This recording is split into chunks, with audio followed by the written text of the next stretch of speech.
David, look at me. I'm the captain now. Time for another episode of the NFC Squad. You are talking ball with the NFC Squad. From the Cowboys to the Packers, the Falcons to the 49ers, and everyone else around the NFC, it's the local experts of the Locked On Podcast Network bringing you scoops, breakdowns, and the most comprehensive preview of the upcoming weekend for hard-hitting NFC football with our harder-hitting takes. Buckle up, it's the NFC Squad, and we have a seat for you. No hurt feelings allowed. Squad up. You're part of the NFC Squad. Welcome to the NFC Squad. Sit back, grab your favorite beverage, and join us as we get ready for another wild week across the NFC. And man, it was a wild week in the NFC this week. We are part of the Locked On Podcast Network, your team every day, and we are brought to you by FanDuel. You can start the season with a big return on FanDuel. New customers can place a $5 bet, and you'll get started with $150 in bonus bets if you win your first $5 bet. Visit FanDuel.com to get started. I am your host, Landon McCool. I co-host the Locked On Cowboys podcast. Make sure you check us out every week, and we are joined by a cast of just misfits at this point joining us, and they are led by none other than David Harrison from the Locked On Commanders with a disappointing loss this week. James Yarko from Locked On Bucks, Aaron Freeman, my friend, my pal, who accurately predicted the Cowboys win over the Commanders. And then Matt Derry from the esteemed Locked On Lions, who frankly is an echelon above us, and frankly shouldn't even be here with us. So, guys, what a great, crazy week of football. I mean, NFC and AFC alike, honestly. But obviously, we have to start with the Cowboys Commanders game. Did it really happen, David? I mean, and if it did really happen, can you explain to me what was the last 5 minutes of that game, and please just list all the different crazy things that happened and why you think the Cowboys are such a better team than the Commanders.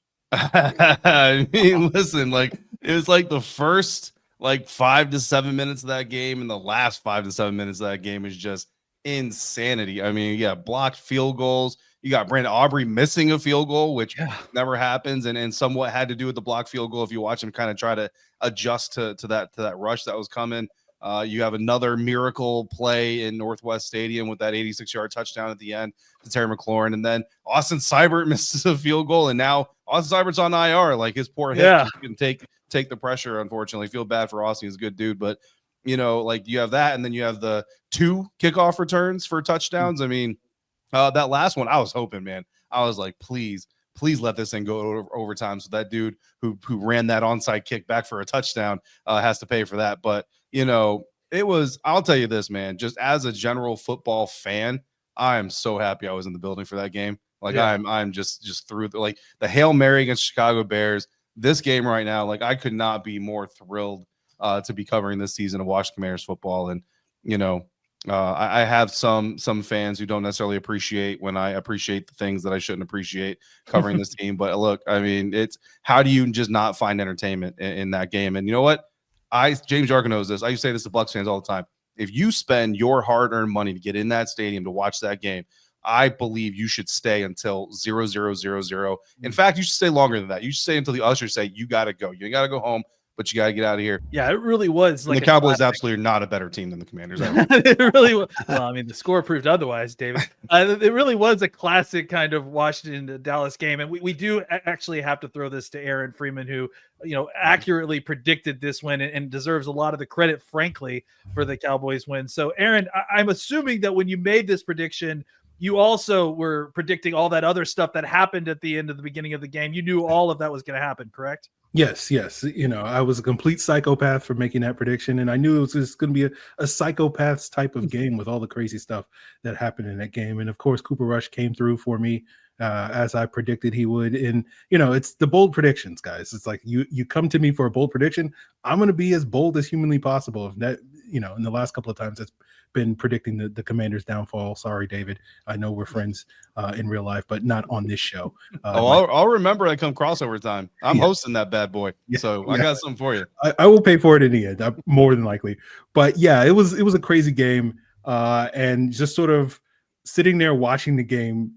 making that prediction and really not really expecting it to come true, and then seeing the game unfold the way it did, and it's like, this is crazy. It's like 13-9, and you're like, okay, well, the Commanders will probably find a way to pull it off, but hey, we had a heck of a 3 quarters or whatever, and then just everything just goes off in that fourth quarter and whatnot. So it was an incredible game, and I was certainly fist pumping the entire way with Washington, I guess choking in the end. I don't know if you want to call it that, but Dallas just coming through and making some crazy plays to win that game, and Washington making some crazy plays to try to win the game and unfortunately falling short. James Yarko, let's talk about what happened with the Tampa Bay Buccaneers and the New York Giants last Sunday, as it looks like the Bucs are still trying to hold on with both hands their playoff hopes as they shellacked the New York Giants. What was your thoughts on the performance on Sunday? I mean, it was pretty much what I expected it to be. And, everyone was excited about the return of Mike Evans and his quest to still try to get 1,000 yards, tie Jerry Rice's all-time record. Came up a little bit short of the average that he needs, but now he gets the Panthers, so he's going to make up for that, so no big deal. But Baker was fantastic. Bucky Irving continues to be arguably the best rookie running back out of this draft class. He's explosive all the time. And that was never more evident than on a 56-yard run from inside his own 10-yard line with Baker as his lead blocker. And that's why everybody loves Baker Mayfield. But yeah, the Bucs are now 3-0 against the NFC East. And I said on this show, David criticized me quite heavily. I said on this show like 3 weeks ago that the Buccaneers are making the playoffs. So I do have to send a little thank you to your Cowboys, Landon. You helped the Bucs in their quest for the wild card, but they're still coming for the division. And Aaron knows that the collapse is coming, and that's going to be a very real thing. But no, I mean the Giants, we all love Tommy, but he wasn't going to get the job done against Todd Bowles coming out of a bye. It wasn't going to happen. Matt, we got to go to you last. Let's talk about another week, another Lions destroying of their opponents. It's starting to become routine in a way that losing used to be routine for the Lions back in the 80s and 90s. It feels like just feels like a team of destiny. How are you feeling about your Lions this week, bud? I mean, America's team, ho-hum, just goes in Indianapolis, invades the town. 60 to 65% of the fans are Lions fans. To be honest, Landon, I don't even know how to feel anymore. I mean, this is like a dream in this town. People cannot believe what's going on. They've won 9 in a row. They've won back-to-back. They've had back-to-back 10-win seasons for the first time in ever. You cover the Cowboys. I mean, that was, commonplace in the Troy, Emmett, and Irvin days. They're just playing really good football. They're just smashing everybody. Panay Sewell up front with Frank Ragnow. The Colts, they aren't terrible. They're not bad. They're kind of one of those middle of the road teams, but the Lions kind of took them away in the second half despite not having Alex Anzalone. And you're talking about 4 or 5 defensive starters they've lost this year. And yet over the last 5 games, they've allowed 11 second half points. So yeah, the beat goes on. I mean, 9 straight wins, first time since 1934. And now certainly a short week with the Bears coming in, but the Lions really want this game. They've won a Thanksgiving Day game in 7 years. And they're not looking past Chicago at all. Well, in an effort to give Peter an opportunity to kind of pop in last second, we try to save the potential Packers ending the 49ers season conversation to segment 2. Let's see if Peter magically appears during the commercial break. And if not, we still got plenty to talk about with that Packers 49ers matchup coming up next. Today's episode is brought to you by PrizePicks. PrizePicks is the best place to get real money sports action with over 10 million members and billions of dollars in awarded winnings. PrizePicks has made daily fantasy sports accessible to all. You just pick more or less on at least 2 players for a shot to win up to 100 times your cash. Run your game all season long on PrizePicks. PrizePicks is the best way to get action on sports in over 30 states, including California, Florida, Georgia, and Texas. Sign up today and get $50 instantly when you play $5. You don't even need to win to receive the $50 bonus. It's guaranteed. Do you think Justin Jefferson will get more than 83.5 yards this next week? Lamar Jackson will get more than 1.5 touchdowns? Cook up hot takes with your friends and win real money this football season when you and your crew Run your game on PrizePicks. This episode is brought to you by Skylight Frames. Thanksgiving is upon us, which means gift-giving holidays are not far behind, and I struggle with giving gifts often, especially with folks who seemingly end up buying everything they want for themselves. I overthink it and end up getting something disappointing or nothing at all. Skylight Frames has a solution for folks like us. The Skylight Frame is the touchscreen digital photo frame that your entire family will love. Upload thousands of photos from your phone and watch them pop up in your Skylight Frame in seconds. This is a perfect gift for folks who have family that might live out of state, out of town. You want to keep them up to date on what's going on with you through pictures. It only takes a tap on your phone to send new photos to a frame across the country. It's the fastest, easiest way to keep loved ones in the loop. They'll feel so much more connected to you. It's a great private way to share photos without posting it to the world or having to print and store hard copies. We're confident that you'll love Skylight, so much so that we offer a free 120-day returns. And now, as a special limited time offer for our listeners, get $20 off of your purchase of a Skylight Frame when you go to skylightframe.com/NFL. That's SKYLIGHTFRAME.com/NFL. Get $20 off your purchase now at skylightframe.com/NFL. Welcome back to the NFC Squad. Guys, we have to talk about this Packers 49ers game because it does feel like the Packers crushed their former boogeyman, which, as a Cowboys fan, these teams are both my boogeymen. So it was really odd to watch. 38-10, a beatdown on the San Francisco 49ers, putting them at 5-6. And I guess the question I want to ask you guys is that, 49ers for the last few years have been the juggernaut of the NFC, or one of the big juggernauts of the NFC for sure. Is this game going to bury the 49ers? Are they done? Are they out of the playoffs? Is it goodbye? Is it time to call it quits in the 49ers? No, not at all. And look, the Niners were playing shorthanded. We all kind of know that. Whether Brock Purdy and some of the other pieces that were missing make that big of a difference in that matchup, maybe not. But this is still a team that could be in the thick of the race. All it takes is an upcoming run.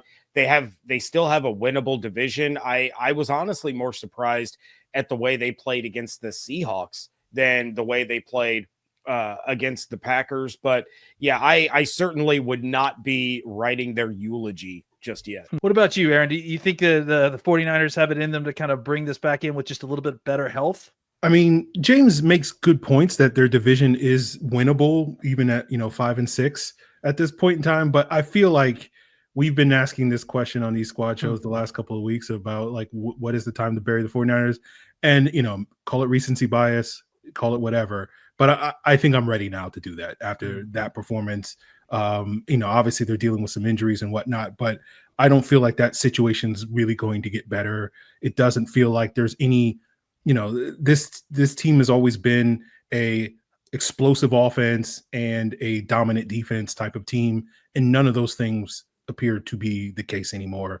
And I feel like now through 11 games, we can say they got some tough matchups against Buffalo and Chicago, and some in division matchups as well. Miami, Matt looking at that Detroit game and whatnot later in the season. So to me, like, they have to be so much better than what they have been for most of this season to win enough of those games. Where they got to go like 5-1 or whatever to like, it just doesn't seem possible at this point in time. So I'm ready to bury the 49ers. Yeah, it does feel like, even like standings wise, they got some things going for them, right? Seattle beat Arizona, which kind of brought them down. The Rams lost to the Eagles, which unfortunately we have to talk about that a little bit later. But it does feel like they're within striking distance. But the question is, like, are they even playing well enough when they're healthy to make a run at this point? I think that's the question. Matt, what's your thoughts here? I was just going to say, all good runs come to an end at some point, and that's a very well coached team. That's a team that's always been so disciplined, and they knock you at the point of attack. But my gosh, going back to the offseason, the Trent Williams holdout, waiting on Ayuk. I mean, every one of our shows did 2 months on Brandon freaking Ayuk. Yeah. My gosh, it was so annoying.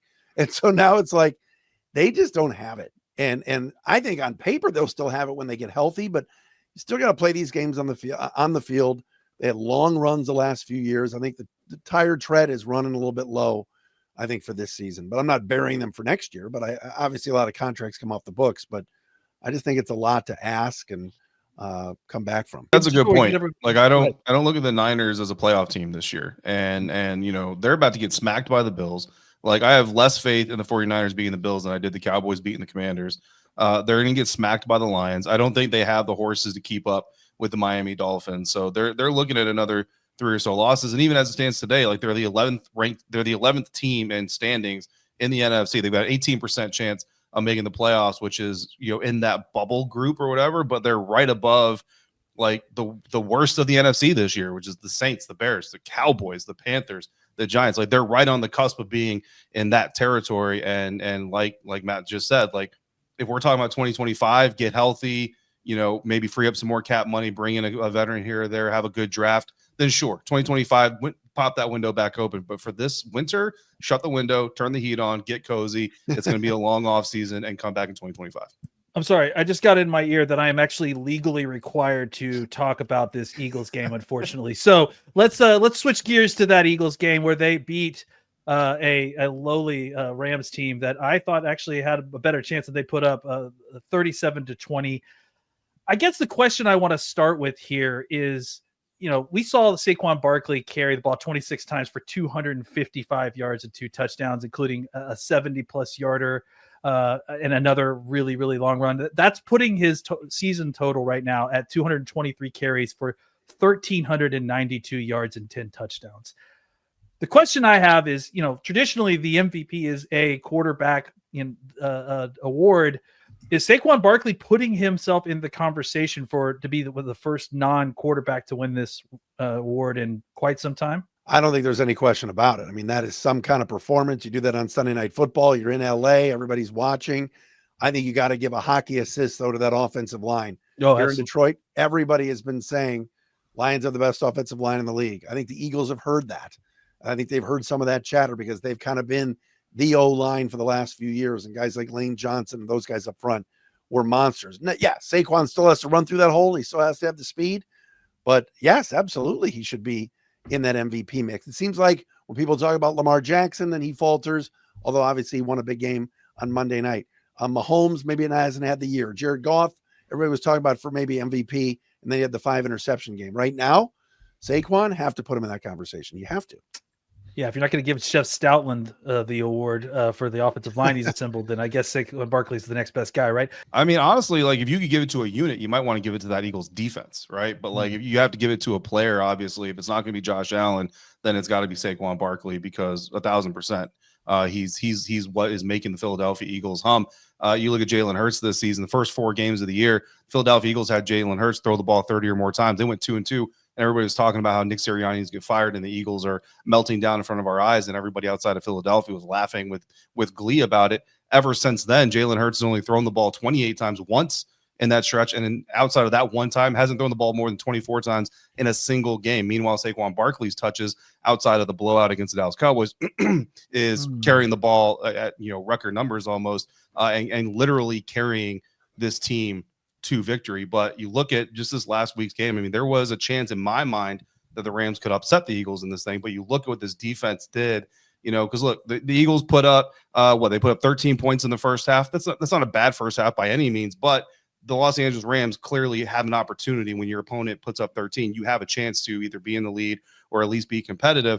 Ultimately, though, they score a touchdown on their second drive, they fumble their first drive, and then 3 straight 3-and-outs before the end of the half. And when you talk about what the Philadelphia Eagles are doing to be successful, that defense deserves a lot of credit that they're not going to get because of the names on the other side of the ball. But then you go back to the time that I saw the Eagles play, they didn't stack the box against Brian Robinson Jr. once in that Thursday night game. And if you told me that any defense was not going to stack the box against Brian Robinson Jr. at all, I would have told you they're going to be crazy. And Brian Robinson's going to get about 140 yards and 3 touchdowns. B-Rob didn't do anything. Like Jalen Carter and company basically owned that entire game. And yes, Saquon Barkley got the 2 big runs at the end of it to seal it. But the Eagles defense is what won that Thursday night game. The Eagles defense is what gave the Eagles offense time for Saquon to truly blow up in the second half. So again, you're not going to give it to a unit anyway. But as much as we talk about the Chiefs defense really helping them have the record they have right now, I think the Eagles defense needs a little bit of credit as well. We talked about the Eagles and the Lions in this segment, and I want to talk to James and Aaron, because you guys don't really have any anybody in the running in your division. Who do you guys think would be, the front runner at this point to be the number 1 seed? Do you imagine that this is going to be a race that comes down to the Eagles, the Lions, and the Vikings? Do you guys have any other somebody that might come and pull this out in the last minute? Is anybody specifically that you guys have penciled in or maybe written in pen as the number 1 seed? Let's start with James. Well, I mean, the Buccaneers beat both the Lions and the Eagles. Let's not forget. That's why I threw to you, James. Just to comment on that for sure. But no, I think the Lions are far and away gonna end up the number 1 seed. I think they're the best team in the NFL right now. Now, how they perform in the postseason, they were halfway to a Super Bowl last year. And, I love what Dan Campbell has done with that football team. I love what, Jared Goff has turned himself into when he was written off. I talk about Jared Goff and Baker Mayfield the same way. Both of those guys were written off by the NFL. They were afterthoughts. And Jared Goff has been absolutely incredible.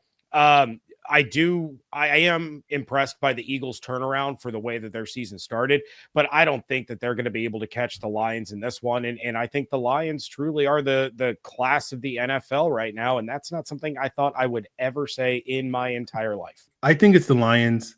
I'm looking at their schedules and I'm like, the Lions have a tougher path, right, for the remainder of the season in terms of just quality of opponent. But I still have to pick the Lions. They were my preseason Super Bowl pick. And basically piggybacking off of what James said, I was like, look, I'm probably never going to get another opportunity in my lifetime to pick the Lions to win the Super Bowl or anything like that. So I'm gonna take that opportunity at the beginning of the season. And they have lived up to those expectations.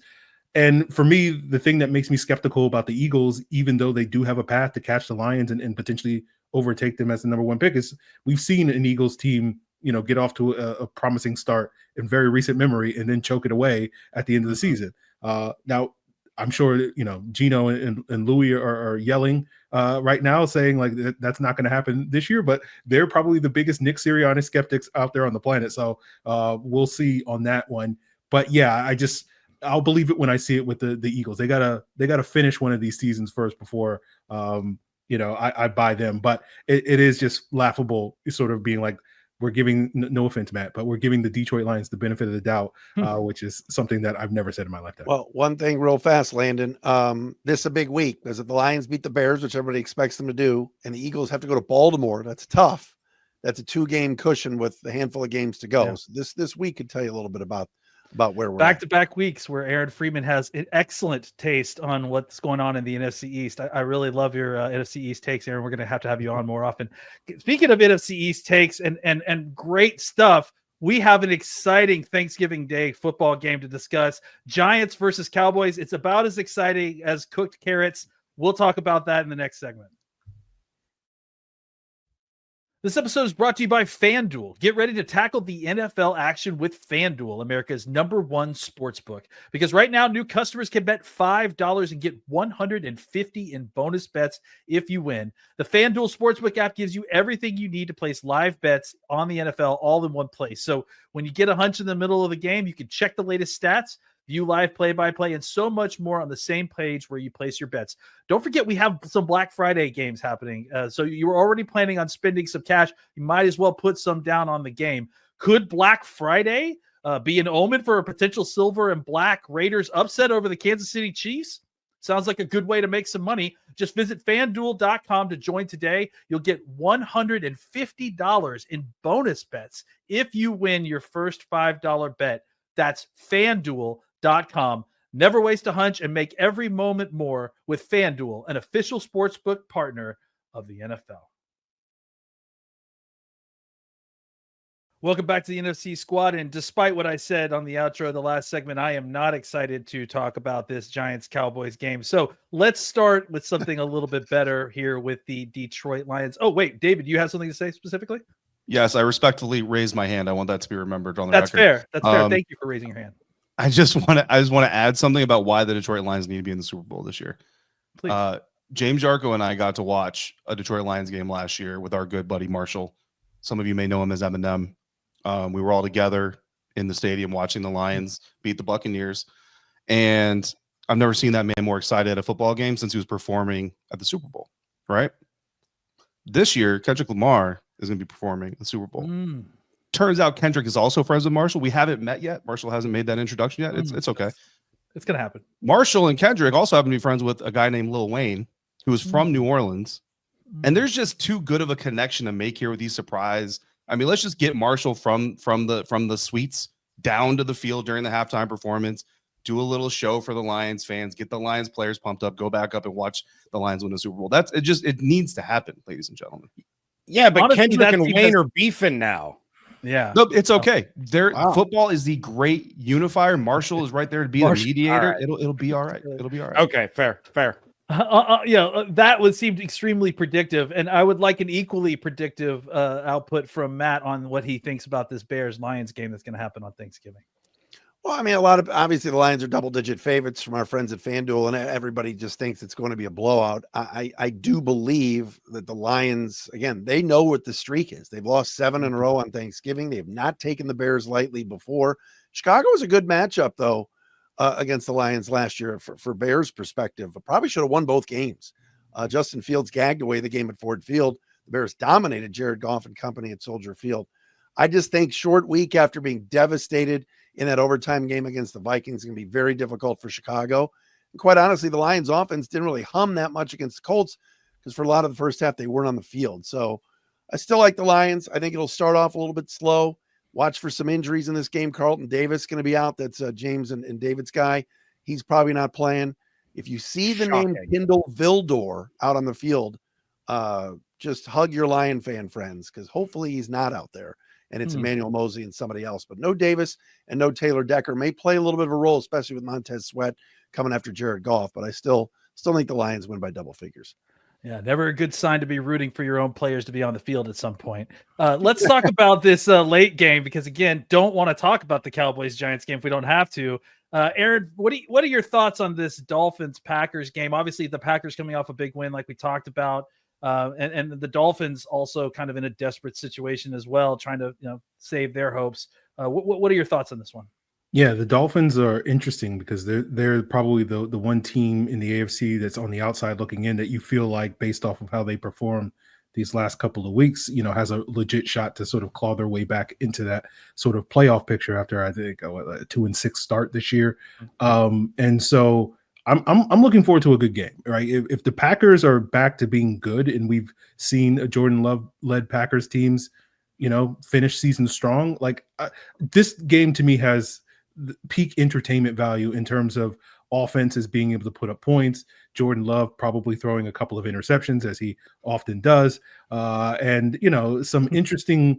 This could be a fun back and forth game. So when it comes to just pure entertainment value, I think they saved the best for last on Thanksgiving. And I think I'm going to ride the Dolphins just because I probably am one of the bigger Jordan Love skeptics just because of the up and down play. It's not quite to the Cliff Kingsbury agenda, but we might get there. So I think I'm going to go with the Dolphins in this one, but I think this should be a fun kind of shootout type of game. Three words to add to Aaron Freeman, Landon. 3 words. It is time.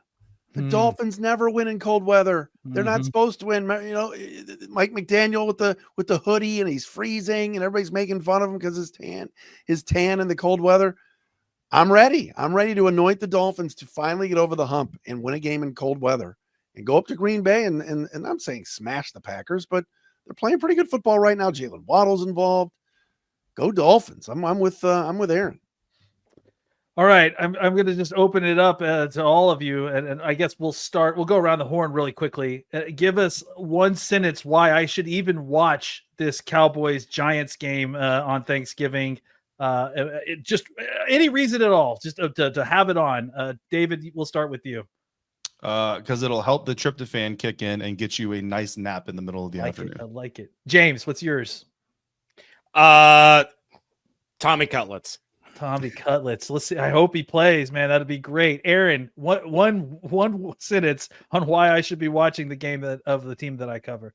Paycheck. You get paid to watch the game. That's right. Yeah, Thank you. That's There you Aaron's Aaron with the Black best Friday answer so far. Matt, do you have any possible reason that I should be watching this outside of I left the TV on from the Lions Bears game? Kavontae Turpin, that dude's No. worth the price of Ooh. admission. I Keep like kicking him the ball. He's the reason the NFL loves the new kickoff rule. He's the only reason. Everybody kicks it out of the end zone, except when Turpin touches it. I'm ready to watch him fly down the sidelines again.